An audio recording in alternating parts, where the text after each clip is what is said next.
Hey, welcome to the Doc Analyzes Anything, the show where science and psychology meet. We analyze human behavior, including downloading a productivity app, opening it once, but feeling personally attacked by the onboarding tutorial. I feel Did like that is requested something specific to like New Year's resolutions. I feel like this is me in a nutshell. Like, we were literally talking to financial advisors, and one that we interviewed talked about, "Oh, like, keeping you accountable for your plan." I'm like, "Oh, I don't want that. I want you to help me understand all the information and come up with a plan and then decide randomly if I'm gonna follow my plan or not. I don't I don't wanna have to be held accountable for something. That sounds horrible. Sounds like I'm back in You're like, school." I want you to do what I tell you to do. Yeah, that's exactly what I heard, and it was immediately, "I don't know about this." I feel like it's like you're facing your baseline performance and how bad that is compared to like the goals that these apps will auto populate for you. And you're like, I don't need that negativity. I hear that. I use Trello. That's a productivity app, but I didn't do the tutorial or like onboarding. So, Uh, yeah. I don't know if we've talked about it before, but, like, in grad school, they always had your performance management, like, project to learn, like, all right, now using reinforcement or, like, avoidance, if you meet your goal, you get this reinforcer, or if you don't meet your goal, you this punishment, and so, someone would write out a check to a political party they didn't like, or give money to a friend that owes them money or something like that, and like, all right, you give this back to me if I meet my goal, or send the check out if I don't meet my goal, that sort of thing. And it didn't. I mean, I was just willing to lie to not lose that money. Like, I didn't want to have to deal with any of that. There Do is you a think? certain like honesty, like Yeah, honest. yeah, Yeah. it does require some amount that I don't have. Uh, the question I think then is, would you feel what would I feel it necessary to lie to an app about my productivity, or would I just say, "Screw it, I don't care that I'm not meeting my goals"? You know what I mean? Like, think about the apps that Taylor used to have for drinking enough water, and, like, you were always making sure you, Mhm. like, water your plant so it'd stay alive, and I was probably the type that was like, "Yeah, I'm just gonna tell it so it stays alive, or I don't care if it lives." Or, like, the Tamagotchi, which, hey, there we go with the culture here we're gonna be talking about in a minute. But do I just really work hard to keep my Tamagotchi alive, or am I just gonna go buy a new one so I don't have to deal with this thing? You know what I mean? I don't know where I'm at on that. Taylor, were you motivated by keeping the virtual plant alive? Yeah, for like well over a year, I would water my plants religiously. And it did. I mean, I kept my water intake up and it was good. I Yeah. eventually got bored with the interface of the app, so I don't use it anymore. And I will Maybe say a that, variety would be a good upgrade to that. yeah. I Yeah. will say that the app was Plant Nanny, and it was my favorite water tracking app. The rest of them are kind of not user friendly, I don't think, so I don't use them, but I'm with you, Steve. I feel like I would need like actual real accountability and actual like real life consequences. Uh like if I it like extreme example, if I was like keeping a I don't know, like keeping a baby duck alive and like if I didn't drink enough water, then it would be like murdered in front of me. That would be very motivating, but Yeah. otherwise like I I don't think that know. I could actually do. That would be enough motivation to actually get me to do the thing I said I was gonna You, do. the user, don't know if it's real or not, but it could be. I feel like it also is like I don't know, like your perceived benefit of the behavior that you're trying to increase. True. So, like, I don't know, I think I felt better when I was drinking copious amounts of water all the time. I knew it was good for my health, so I did it, and I felt good about doing that. I felt good to meet the goal. Um, Keeping the plant alive was just I mean, like, I was chugging water late at night sometimes to be able to do it, but I think it was more just making sure I hit that goal. Yeah. Yeah, and speaking of this sort of thing, with it being about a week after New Year's, and so I assume everybody has already given up on their resolutions at this point. I never do Mhm. Is drinking water your resolution, Kyle? Is that why you're chugging It that became that as, you just guys were talking now? about. Yeah. But I never do resolutions either. Like if there's something big that I want to do, like all right, once I start telling people I'm gonna go college or go away to school, then I'm like, all right, now I have to do it. There's no backing down. I'm gonna get there, Yeah, sort of thing. yeah. Same with like the masters or the PhD. But short of that, I don't need little goals because that's too much work. I don't remember if I've ever done a resolution. I probably did as a child and just don't remember it, but Mm. it's not for me. I had a system where, my wife would hide, my beers, or, like, if we had beer in the house, she would hide them, and for every there's a ratio of, like, every couple miles I would log in running, she would, be allowed to return to the fridge, and so, like, I could only have, like, enough beer that equaled some equation of, like, mileage ran, but she was like, "This is too complicated, I don't care anymore." That's Like, just just don't. logical. That's logical just because you need the nutrients at that point. I mean, how Right, how did yeah, the the carb Egyptians right? How did the Egyptians build the pyramids? It was beer, and so there you go. All pyramid right, building, that's another New Year's resolution. yes, this year I will build a pyramid. All right, You let's say it get now. let's actually get on topic here for a Yeah, moment. fine, whatever.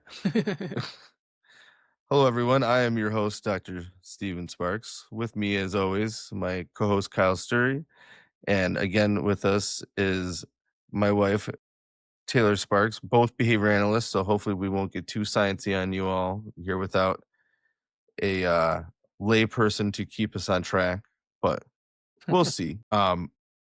Partially because we're recording around the holidays, it just worked with everybody's schedules better, but also partially because of the topic. We had Taylor join in here today because she has a lot of watching and seeing things on social media about drop culture and limited release culture, and this idea that everybody's got to get on the bandwagon and try to get the items that are hard to get, even though it really does seem to be kind of just a false supply and demand tactic to get us to buy more things. Getting the new limited release color or limited release version of something just really does seem to be a huge trend right now. And I am definitely not immune from that, but I think Taylor's always coming in the room and say, "Hey, check this thing out. This is another thing that they're doing. I can't believe they're doing this," unless it's one of her water bottles that she used to have to order whenever they came out with a new color. So Do you buy now what? limited release water bottles? I used to. Yeah, I and don't anymore. I'm trying to work on my consumerism, but I did. Yes, I have like a cupboard full of them. Sure, yeah, they alright. fall out on me sometimes when I open the doors. Um, the problem was it wasn't even the water bottle. They're nice glass bottles. Water does taste better out of glass, and so that was fine. The mouth wasn't big enough for me to put ice in it, and I don't like room temperature water. I just will not. I will go thirsty before I drink warm water. Um, and no, it's actually happened. Like we're out hiking, and Taylor's like, "Just take a drink of my water." I'm like, "Can't do it. I need to find a nice cold natural spring, otherwise I'm dead now." Uh, but the part that made it collectible was the silicone sleeve that protected it.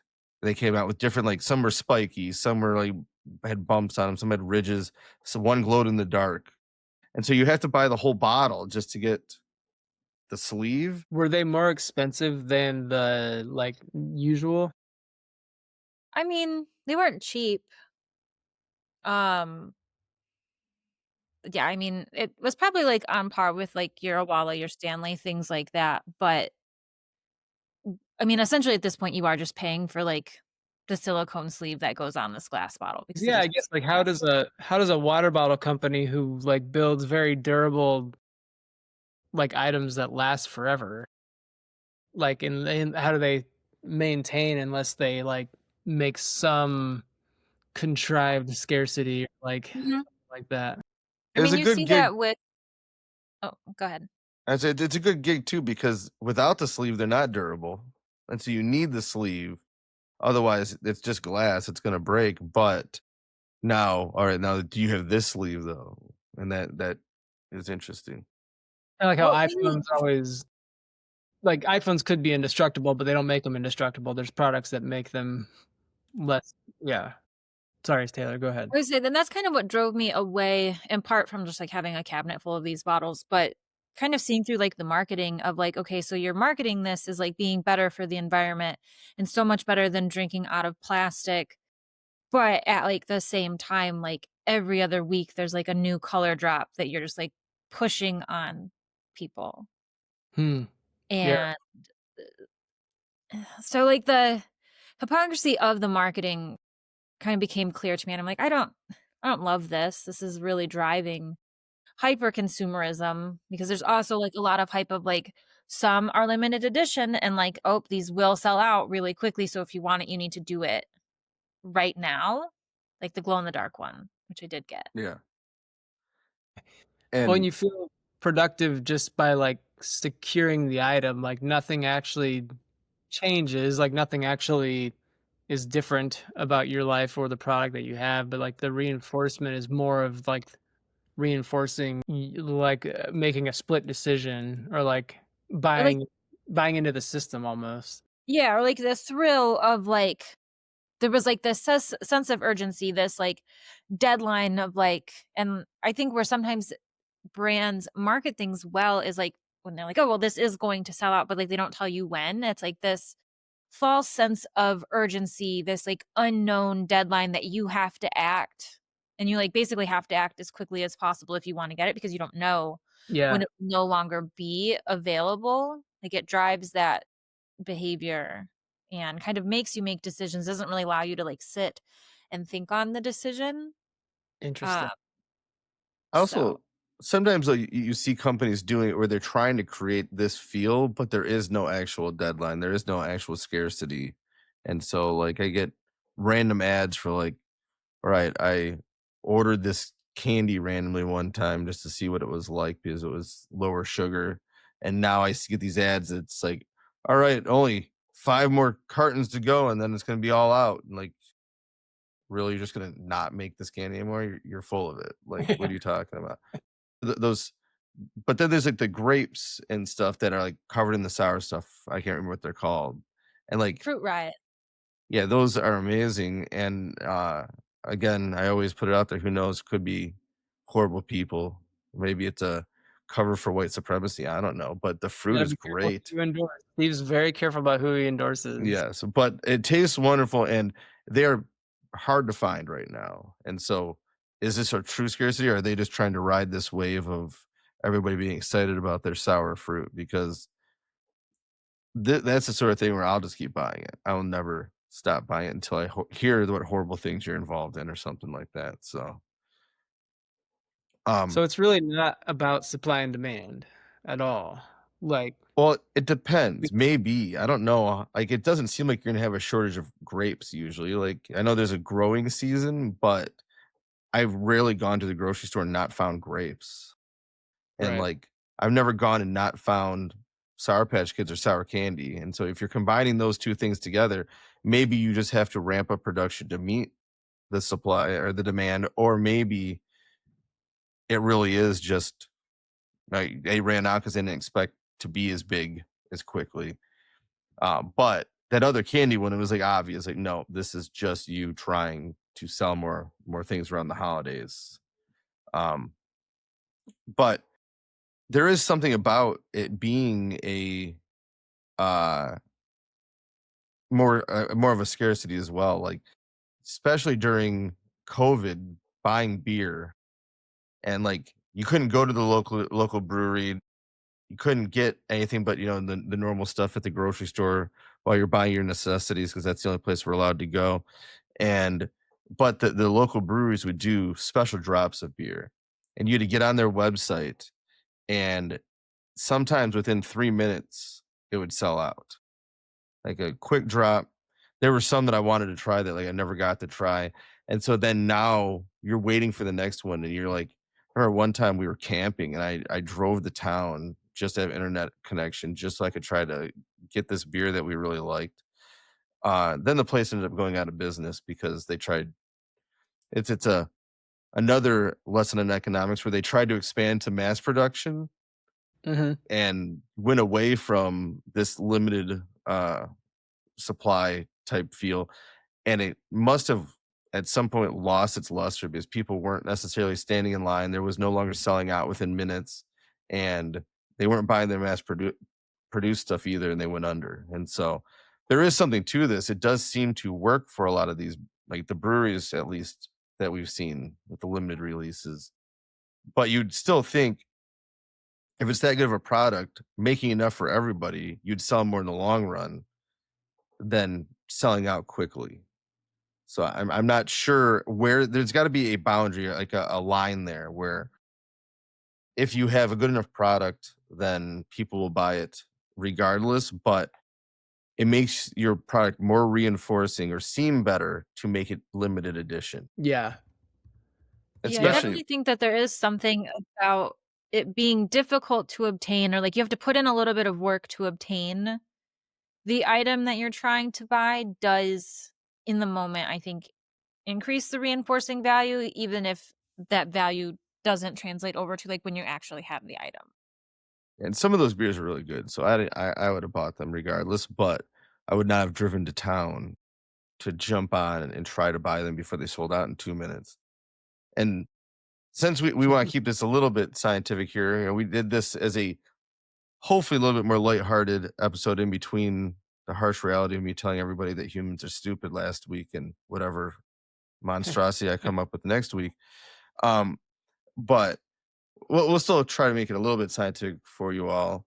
Uh, Limited hold is one of our some of our terminology that we talk about when it's a schedule of reinforcement designed to increase the speed and efficiency or fluency of a behavior, where the required response or behavior chain does not, if it doesn't occur within a specified amount of time, then you lose the opportunity for reinforcement. And so that's kind of what we're getting here with this drop is there's a chain of behaviors to go on, sign on, get ready, wait for the clock to count down, and then hit the button and then refresh, refresh, refresh until finally you actually get it.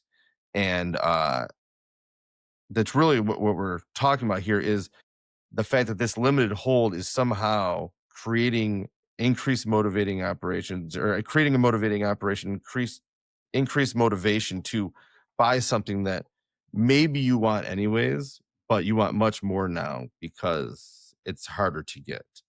Um, Mhm. just saying that right there remind me when the PlayStation 5 came out and they were so hard to find that they'd have like, all right, 5,000 units going on, and everybody's just sitting there on the website pushing refresh, and like, oh, they're all gone, or it bricked the website because so many people were trying to get them at once that it just impossible to get through. And once the supply was up, like I saw, I think this past month was the lowest video game sales in I don't know, like 20 or 30 years, something like that. Really? That's interesting. Um, it seems like there might be a lack of games compared to when they're used, like what they used to have put out, because they're so much more complex now that it'll take years to develop a really good game, and then takes 100 hours to beat it, and then you're done with it. Versus Yeah, the old I don't play games. video games really, but I mean, my kids will buy them like they're like, "Can we have $10 on Switch bucks or whatever?" Because they're buying games like digitally. And so there's essentially unlimited supply of those games, right? Like wonder how that like versus I mean it's the same with music. Like I used to go buy CDs and records and now it's like I've got unlimited music. I can have as much music as I want. I pay the small fee monthly to have access to that music, but I'm not like digging in looking for every little song I want to hear because I know it's there. It's always there. So I'm not really worried about Yeah. it being sold out or anything like that. During college, I went through and like I don't know, thousands and thousands of hours of downloading all the music I wanted to have for the future. And Illegally? I will never admit to such things where the FBI might be listening in. Um, Did Metallica bust you? no, there were ways about it. Back then, there were programs that you could actually take it off of the YouTube videos, and so it was like the song on Oh, YouTube that was put out by then, and you just were able to extract it. But now it's like mhm. it's not even worth having that much room taken up on my computer. Like that music is gone now. It does not exist anymore because that was like 5 computers ago. Because I can just go on any streaming service for I don't know, 5, 10 bucks a month and listen to whatever I want. Hmm. It also makes it worse because now I'm always wanting a playlist that has the songs I like in order, but I never take the time to actually put that together. Whereas back when I was taking the time to download all, like I had it all set up just the way I wanted it. So that's kind of annoying too. It is I used to get real excited about limited edition release, vinyl, like a live album, like you can only get when on the tour, so you have to go to the show to find those Mm. albums. I used to get really excited about that stuff, and bands still do that, and there are purists that stick to that. But um, I wish I was more disciplined, but it's so easy to just I got it. I can find it online. I I am definitely not an audiophile. Like the people that really want a specific sound from a specific medium, I don't even hear the difference. It's Mhm. just probably because to me the best, stereo setup was the loudest with the biggest subwoofers back in the day, and so now I can't even hear the difference anymore with the damage I've done. Can't hear Uh, anything either. you could hear me from at least 5, 6 blocks away coming down the street back in high school. But so I that I wouldn't jump on as much, but with the back to the beer thing, the interesting thing is like you'll never be able to get it all. There's all these places all over the country. Some you can't ship in, some you have to find people to pick it up for you, all these things. And like it's that fear of missing out or not having what others have, even though we're talking about a beverage that I'm going to consume and they'll be gone. So at least it's something I'm consuming. I'm not just having just to have, but at the same time, it's not something I can keep and then keep reliving as well, you know? Hmm. So what Um, are some historical, like, how long has this been going on? so it's interesting, like as far as branding goes and doing that type of activities to sell your item versus another. Supposedly, from what I found online, like logos used to set apart one product from another can be traced back to 2500 BCE in ancient Mesopotamia, where bakers would put like bake different logos into their bread, so you knew like, no, this is the best bread. This is from this baker versus that, and like knowing historical timelines of humans, that's probably about as early as any branding really was occurring. Before that, it was probably much more of a collective, like our group, your group, our group has this item, and then we'll trade with your group for this food stuff for this supply. Um, but it wasn't two, people next door baking products and then competing with one another until you had this first large society that was built up that way. And so I don't know about the limited edition, but I bet it goes back to a certain extent. Someone probably figured that out pretty early on and used it to their benefit.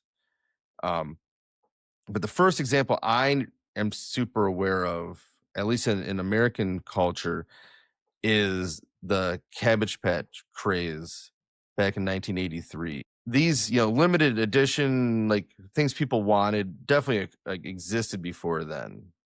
It's always been something, at least in our society, and it seems like most of Western society going back hundreds, if not thousands of years, where to have something that I guess not thousands, hundreds of years, to have something that my neighbor doesn't have is a big deal. You know what I mean? Mhm. Maybe up to a couple thousand years ago, but I think it probably really started with um, the Greeks and the Roman times of this idea of we have a large enough society now where now they're the the haves and the have-nots, and you wanted to be a have. You wanted to have something that your neighbors couldn't have or didn't have.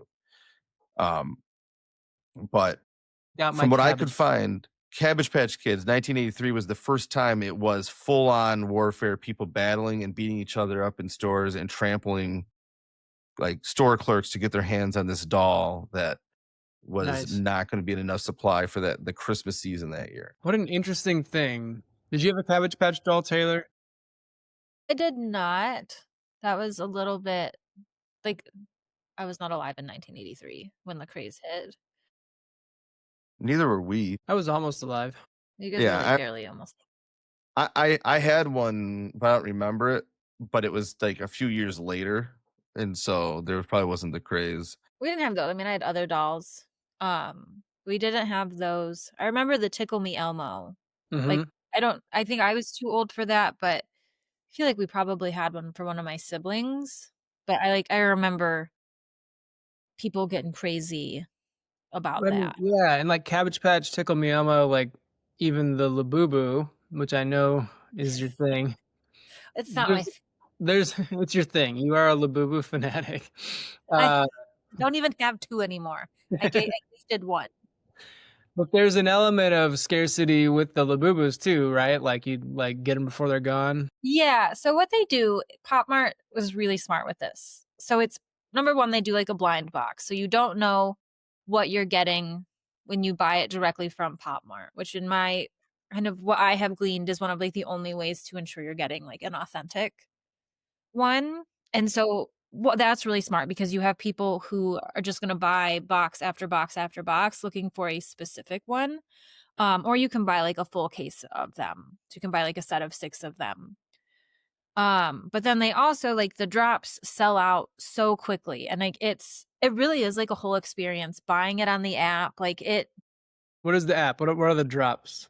What does okay, that so look it's like like? you have to download the Popmart app. You have to make an account and then when like the drop comes and like there's different way I don't have TikTok, so but I guess like that's like a big way that they announce that the drops are coming or like an email will come through.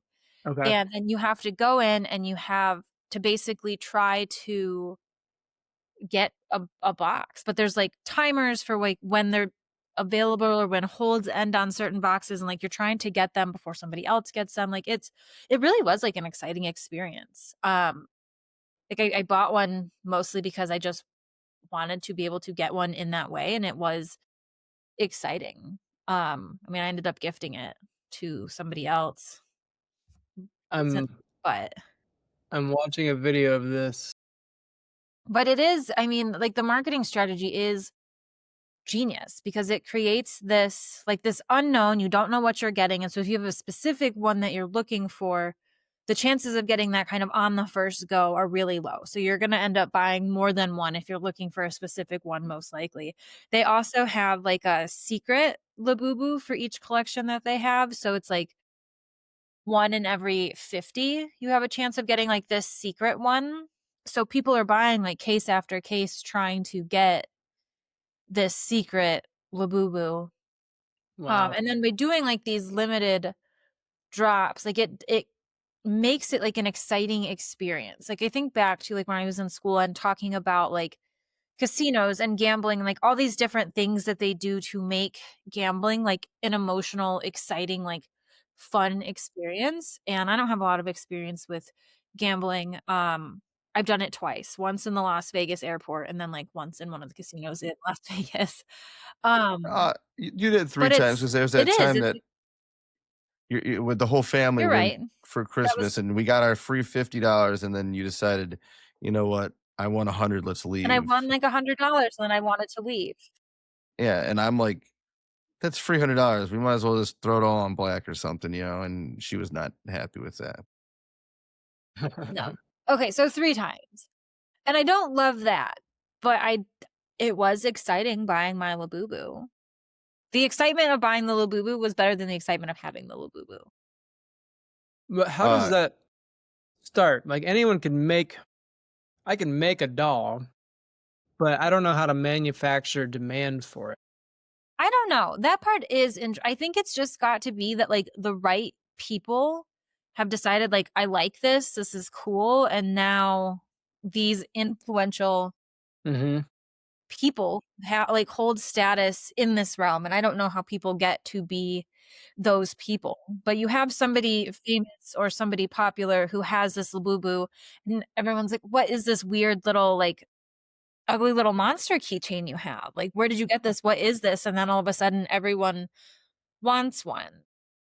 It's it's not, I don't know, it's can't just be that though. Maybe that's more about what it is now, but thinking back like the McDonald's toy craze back in the 90s, like you wanted to collect every toy from the Happy Meal at McDonald's, or go back to Beanie Babies. Like there wasn't the social media aspect. So how was it that Beanie Babies became as popular as they did other than word of mouth or TV and like on the news? And so it Yeah. had to become popular before it became mainstream to be popular. And Yeah. Beanie Babies are just little beanie stuffed animals. Like there's nothing special about them except some are more scarce than others. And so like what puts it apart from another stuffed animal? I don't know for sure.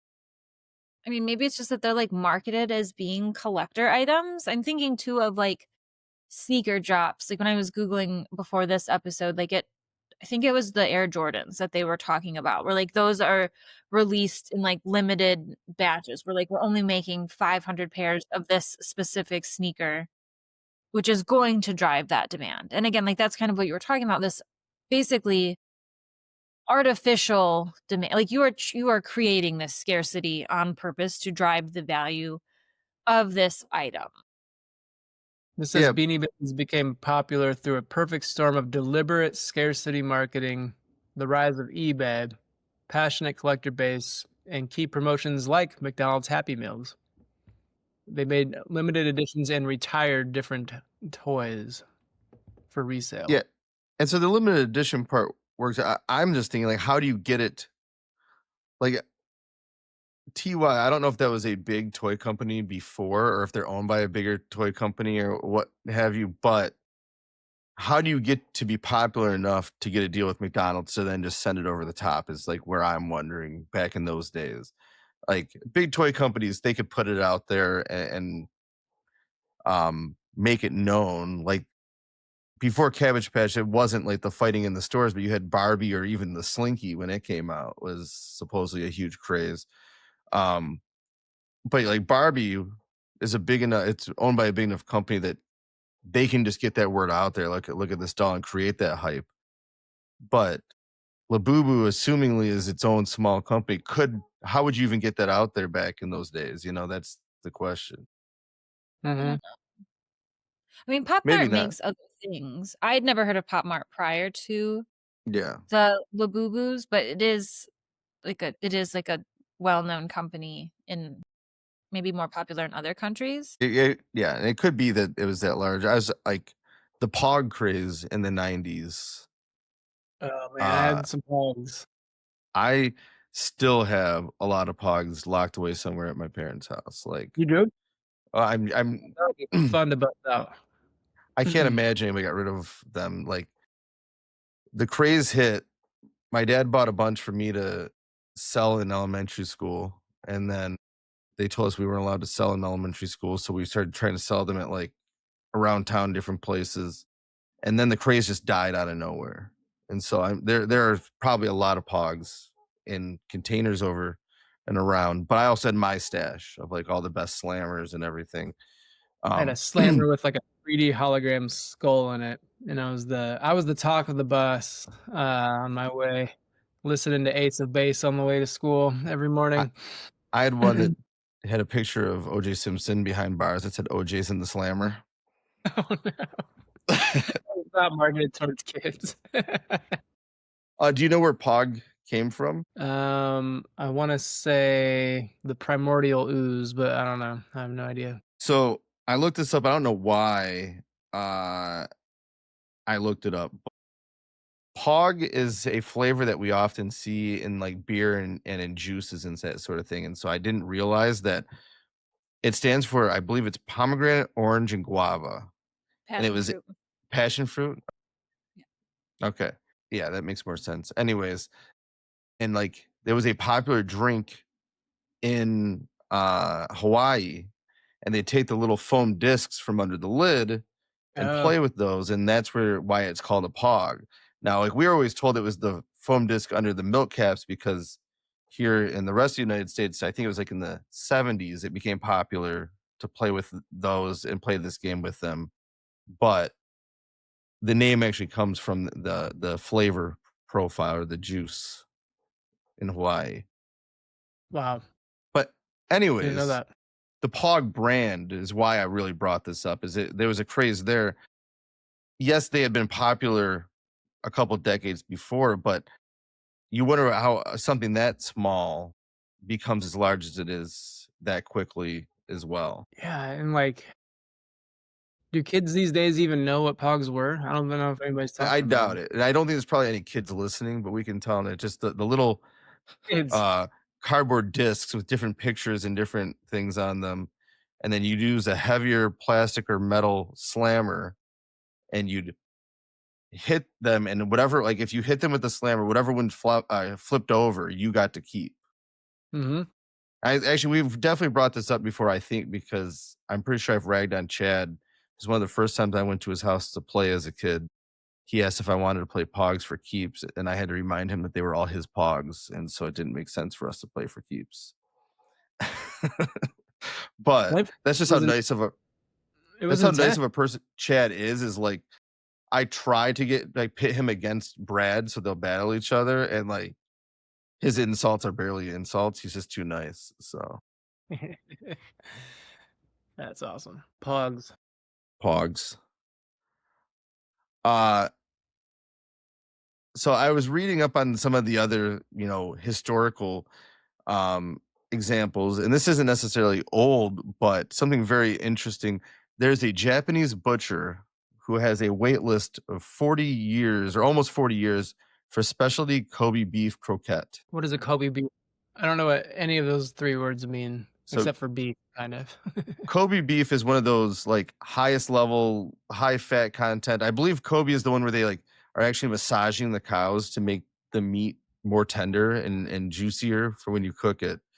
Okay. Um, but he supposedly started selling this really sought after beef at a loss in order to garner like a reputation, and then start producing such a small amount of it that Whoa, is it worth it? I don't know, and that was kind of the question I was gonna set forth. Is like I love going to different foodie restaurants and like, yeah, all right, here's a I've never been to a 5-star Michelin, but like, the idea of doing so, the food must be this good because of this is how it's rated and this is what the food community says it is.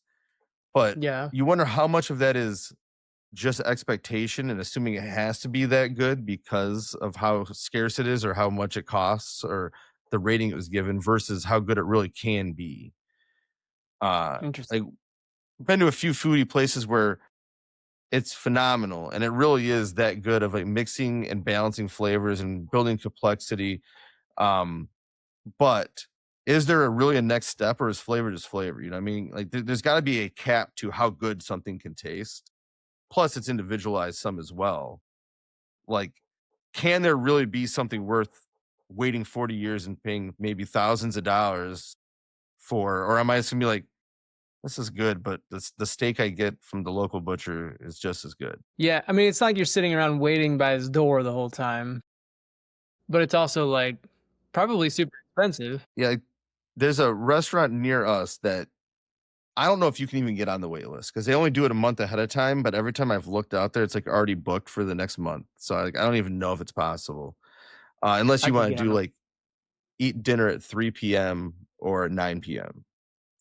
okay. But you can go sit at the bar, get your name on the list, wait a couple hours, or you can't sit at the bar. You get your name on the list to go eat at the bar, and then they'll text you in a couple hours from the bar next door while you're having drinks and waiting. Um, the first time we went there, Taylor, I think you got a buffalo sandwich. Yeah, it was a buffalo sandwich. I had like a kind of like a sampling like of different things. We got a few different things, and it was really, really very good. Mhm. And you have to Mostly go in with these places and veal, and I don't even like veal, and yeah, it was good.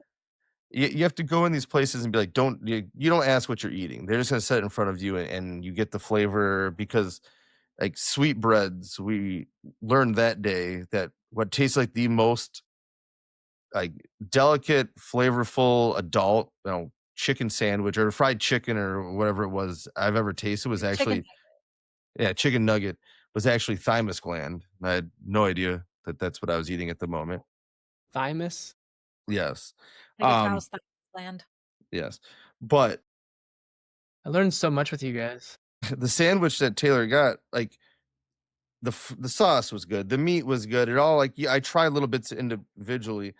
I do not like celery. It just tastes like dirty water to me. Like I'd rather just not eat it most of the time unless it's covered in barbecue or buffalo sauce and blue cheese.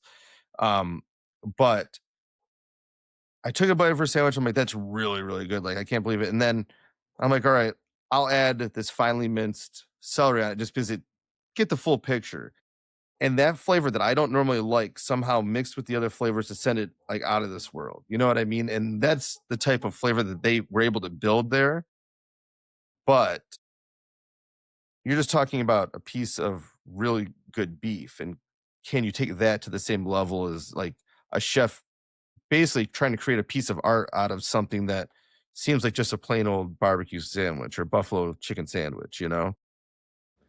Well, again, it comes back to like it's not necessarily that there's a better product or even that it's inherently different from anything else. It's just the contrived scarcity factor. It yes, and even in that case, like, was it just that we had never experienced anything quite like that? You go back now and it's still amazing food, but it's been several years since the first time we went there. We only go once every couple years, and it's always really, really good, but it never is quite as good as that first time. And was it because we weren't used to that type of like foodie experiment experience and it was that much better, or is it that over time you just can't keep up with that level of performance? It's hard to know there as well, but the fact that it's hard to get a table and that it's more expensive probably is part of what builds that Hmm. hype as well.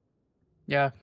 Yeah, I think especially like with restaurants, think I mean, like Steve said, like I've also never been to like a five-star Michelin restaurant, but like I'm sure like the ambiance, the experience as a whole lends to kind of like the perceived value as well. And not that like it has to be like a super opulent setting for food to taste really great because the restaurant Steve described looks like a dive bar, Mm, basically. Like we've literally eaten in their parking lot before. yeah. Yeah, like the food is absolutely amazing. Well, they They set up like a outdoor dining area in what from was in the part of parking. their yeah in part of the parking lot, so we weren't just sitting on the curb in their parking lot, No, but but I would eat their shaved apple salad on the that was curb. amazing. That's fabulous. They took like an I entire Honeycrisp apple and like peeled it into one just long ribbon and then made a salad out of it, and it was really good. When we visited Maine, there was a lobster place that was like cash only on the side of the road, like little tiny touristy town, but nothing big. And the line was, I mean, a mile long for this place. And we're walking up. My folks had eaten there before. They're like, you gotta have it. And like nobody in line as we were talking was from the area. They're all over the world. Everybody was there visiting, getting it. And so there is a level of scarcity with lobster. I mean, it's only available if there's season and there's not season. But I sat down and ate this thing, and it was like $45. Like it was like for a lobster roll. It was more than I wanted to spend on anything. And I was like, it's fine. It tastes fine. Yeah. Everyone around me was like losing their mind. It was like like spiritual experience. And I was like, I like it. I like it like I like Big Macs at McDonald's. Like they're great. I probably wouldn't buy it all the time. Like I don't know. I don't know what it was. I It's I like will say oh, go ahead. I'm just I lobster rolls to me like I love a good lobster like meal of some sort, but Hmm. I'd rather have it fresh, warm, cracked with or without like dipping in some butter. I don't want it cold on a roll. That's not for me. Yeah. It wasn't cold. It was steaming, but it was yeah, it just tasted like Most of the the places I've had them on the East Coast is like it's served cold on the roll. yeah. Um yeah. I won't say the name of the place because I don't want to badmouth their lobster rolls. Everyone You're else probably have a long car line of people coming after you, it sounds like, if you did, because of that religious experience they've had with their lobster roll, so I think my take on it, my analysis was is that everyone around me was getting duped by the limited supply pseudo reality that they were living in. And like, this is the only place you can get this. It has to happen here. Convincing themselves that it was amazing when in fact it was good. I didn't buy another one all week. Like I was just like, I'm done. My dad, that was all he got all week. I was like, yeah, I'm done. I think that's kind of the idea that I was bringing up too, though, like, can any food really be that good? Or is it that Mhm. we've created this situation where it seems that good? Like, I will someday spend the money to go to a five-star Michelin or a James Beard award winner just to see, is it, because maybe I'm just missing the point until I try those places, you know. Or what I really would like to do is one of those where like it's like a science experiment as you're eating it. They do the different gastronomy like techniques where the whole thing feels like you're in a science show, but you're also tasting really good things. Oh, Um, right.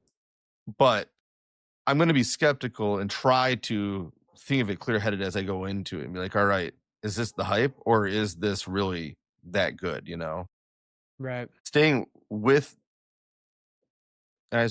staying with like the food culture a little bit. One of the things I do really want, but I probably will never have, is and I saw this on an episode. I think it was Anthony Bourdain's No Reservations, but it was definitely through Anthony Bourdain where I saw this, where he went and talked to Bob Kramer and had him make him a chef's knife out of meteorite.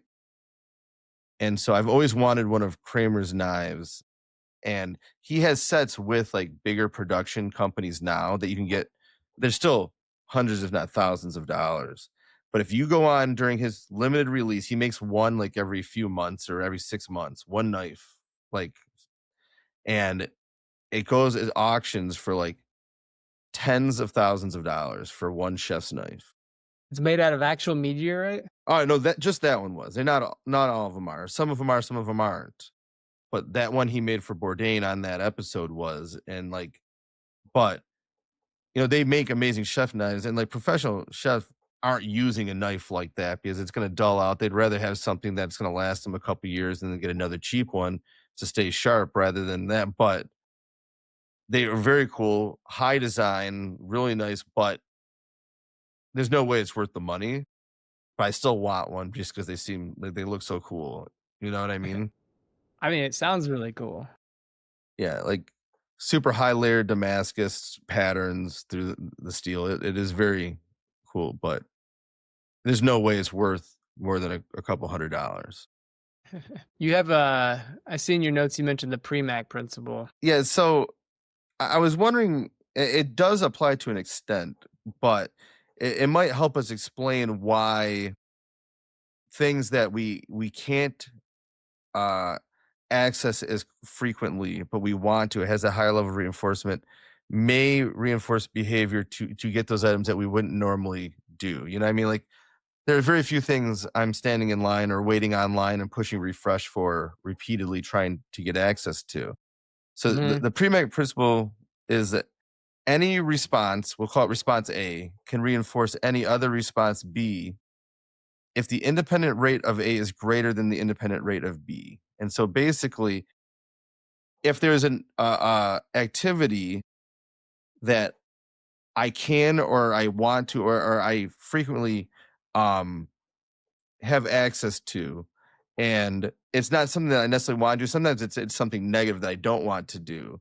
But if I do this thing that's more that like that I can do more easily, and then access something that I have less access to that I'll have more motivation to get to, then it increases the reinforcing value of that other item. And so people often think of it the if then, like, all right, if you wash your hands or if you do your laundry, now you can play a game or now you can have a treat, that sort of thing. And so it's a very simplified version of the same type of experience, but I think it still applies here. Like, if you jump on the website right on time and hit refresh, and you're the first one to get on there, and then you pay the money. Now you can have access to this thing that is more reinforcing because the limited access to it, your limited ability to encounter that reinforcement. Yeah, I can see that. Like there's like you said, there's the limited hold as well.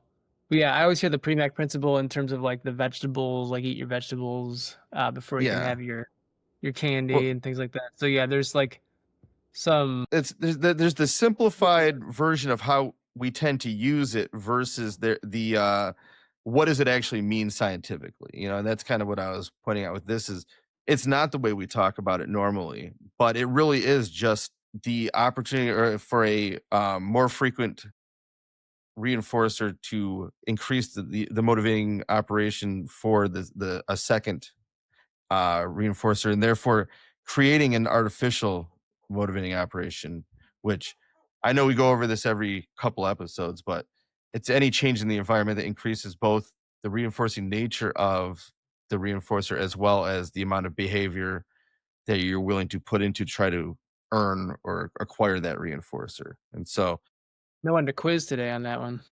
yeah, I know you guys would know it. I would. It's where's Chad and Brad here? I can call out. Um, but it really is the whole point of that these are creating this artificial motivating operation, these types of experiences, these types of items, and they don't always have to be really expensive or really nice. I can't remember what the brand was, but Taylor, you're talking about some cheap bags or purses or something that people are going Oh, crazy over the right mini now. tote bags from Trader Joe's. This was, like, back in the spring. They were, like, $5 tote bags that you could get at Trader Joe's. I think Trader Joe's does a good job with this in general. Like, they do a lot of, like, limited edition things that they only have, a small quantity at every store, but yes, the mini Trader Joe tote bags, like, I'm in, a few different Facebook groups and people were looking for them. Does anyone have them that they're willing to do? Like, I want to do these as like a group gift and I can't find them, da da da da da. Yeah. I never saw those at like our Trader Joe's, but then I was at Trader Joe's the other day and I saw they have them in like holiday colors. But like the hype, I have not seen the hype about these specific mini totes the same way I did previously. But yeah, these were like $5 mini canvas tote bags. What's interesting with that to me is that you have that, and then you have the Birkin bags, where like you have to go spend tens of thousands of dollars at what's that place called? Hermes. Yeah, Taylor made fun of me because I did not know that they were spelling that with an H, and I saw the store. I'm like, "What's Hermes?" So, but yeah, if you spend tens of thousands of dollars and get to know someone there real well, then when they drop this bag, they'll just say, "Hey, do you want it?" It's like $80,000, but if you But you because don't you get to know pick me, and the you've size, you don't get to pick the color. It's like a very like you basically, yeah, like Steve said, you have to build a relationship. And I'm not speaking from experience. This is just what I have gleaned from learning about this. But you have to build a relationship with like a specific associate at a specific store. So it does not pay to shop around at multiple stores. You have to like build rapport, and then like once you spend a certain amount of money, then you may be offered the opportunity to buy a specific bag, but you don't get to pick the size, you don't get to pick the color. It's just, this is what I have, do you want it? And by the way, it's $80,000. yeah, And it's gonna be and gone now. Yeah, yeah, like and like basically if you don't decide, like, I'm going to offer it to somebody else. and you'll probably never have another opportunity if you don't take it, sort of thing. But it's interesting that you're talking about $80,000 versus $5, but the hype at that moment, anyways, is probably pretty close to the same, and the amount of excitement of having one's probably pretty close. Except that if you have the money to buy an $80,000 bag, there's a good chance that you're not able to go around and tell too many people about your $80,000 bag. Otherwise, you will no longer have said $80,000 bag. You're, you're not walking Probably around not. like your little tote, like swinging around. Look what I got for $5 with something like that. We're in the wrong, not even the wrong neighborhood, just wrong person on the street. It's like, no, that's mine now. It's gonna happen. And Let's see. Any other fun things to talk about with this stuff? Well, I think Black Friday or Prime Day is a good ending thing to talk Yeah, about. and those are a little bit different because it's like the limited deal rather than the product. Like the products probably aren't very limited, at least nowadays for Black Friday. Back in the day where it was like, all right, we have 500 TVs, come get, or I could probably like 50 TVs, come get in line, and everybody would camp out the night before. That created this same type of experience, but Yeah. like Prime Day will say like, "Oh, we only have 2,000 of these," but they're not selling out in minutes usually if there's something on there. But it's still because of the deal that you're getting creates the same sort of motivation to buy things that you may not normally buy. You know, going on searching for deals like, "Oh, I never thought about buying one of those, but look, it's 40% off, so I might as well get one." Mhm. Versus there's only 100 of these, I'll pay extra for it. So it's kind of creates the same sort of motivation, even though it's almost the opposite, where it's to save the money, not because it's harder to get. It's funny examining the price, history of those products too.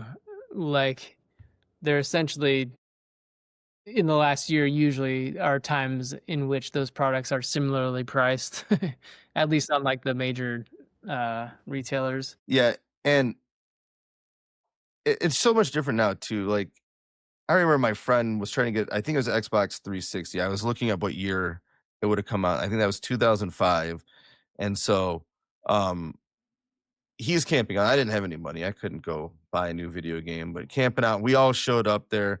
Um, there's like people passing drinks around. We're playing poker in line. Everybody's hanging out. We went just to hang out and then leave at like midnight so he could stay there till 6 a.m. to get the product. You know what I mean? Like it was an experience. It was a negative experience for some because, you know, the day after, I mean, people are going getting in line on Thanksgiving night instead of spending it with their families. And it's Mhm. also because of some of the violence we saw in stores over these things. But there was also that kind of piece of camaraderie and like it was an activity, it was an experience, it was a fun thing to go do where we would go join in just in to hang out for a bit, you know? And I'm glad that people are getting to spend all of Thanksgiving night with their families, and they're not having to go open the stores up earlier because that's what started happening is they just kept opening them earlier and earlier and earlier. But it does feel like the online buying culture kind of removed or took away where now it's you have to get the attention for posting what you've gotten that's limited rather than being in line there and experiencing it with others. That is true.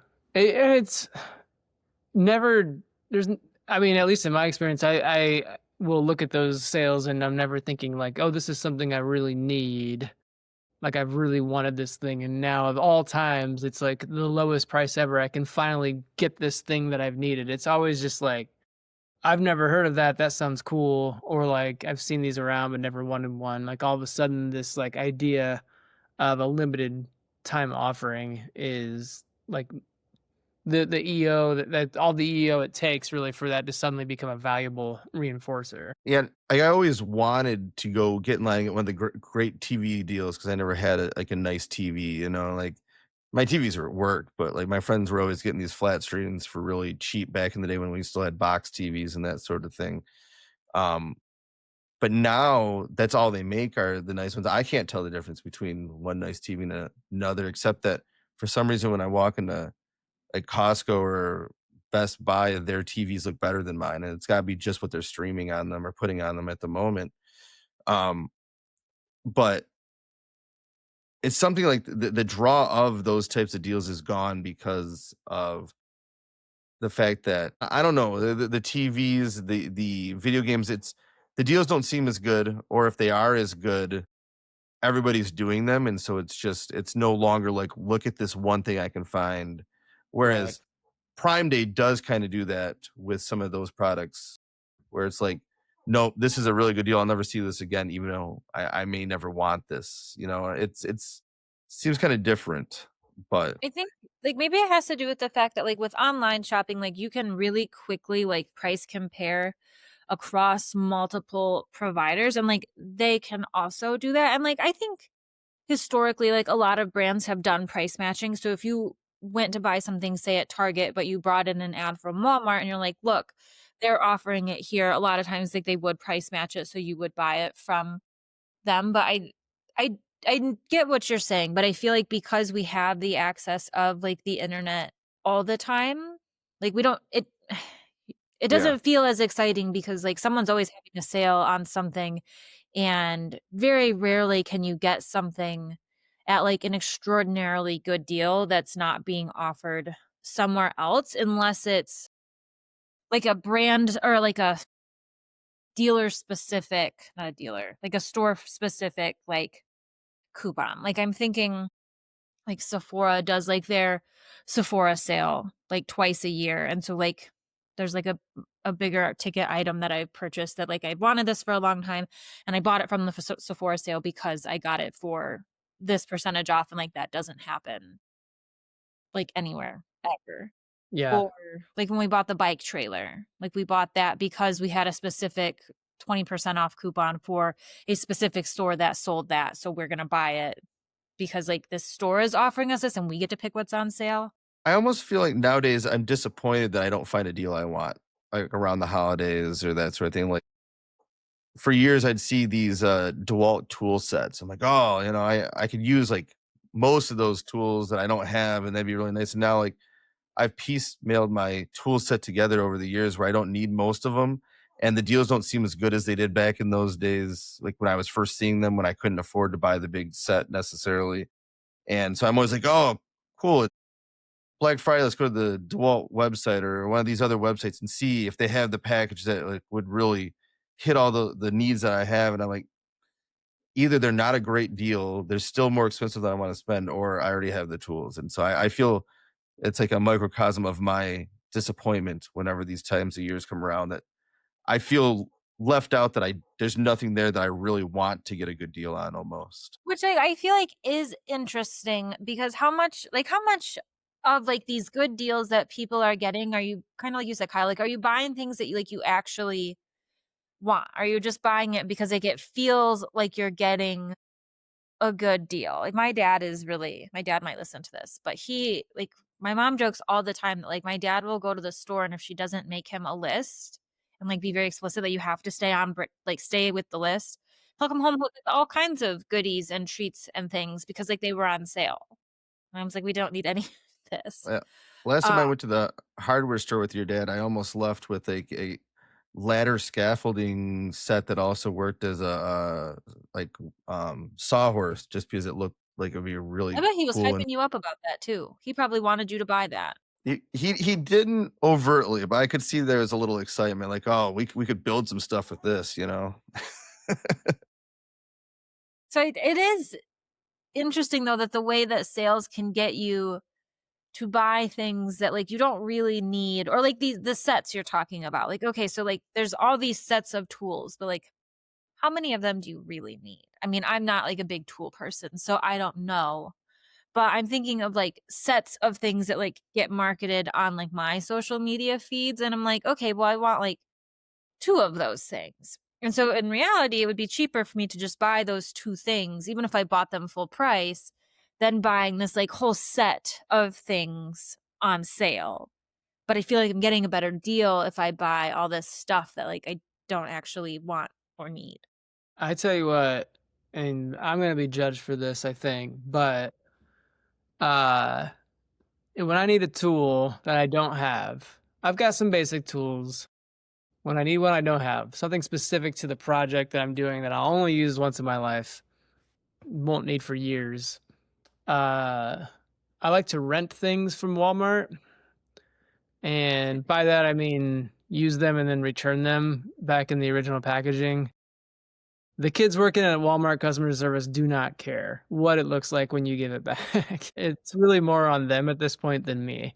Kyle, But let me put you on to something. yeah, Have you ever heard of a buy nothing group?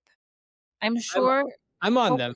you I'm on. should ask. You should ask someone in the buy nothing group if they have what you're looking for. And I do get on the buy nothing groups. We give away stuff on the buy nothing group a lot. Uh, I don't mind sticking it to Walmart a little bit though. No, there's nothing wrong with sticking to the Walton family. I have no problem with that any shape or form. It's I reminding me of the neighbor we borrowed the pitchfork from. Well, he brought over to offer it. Because he saw we were struggling. So I'm gonna give away a life secret here. There's an app where if you need mulch for your yard, you can go on this app. A local tree service who is just taking down some trees, chip them up, will drop off their truckload so they don't have to do something with the mulch later. Mhm. And so I ordered it. It was way more than we needed, but we got this So giant, much mulch.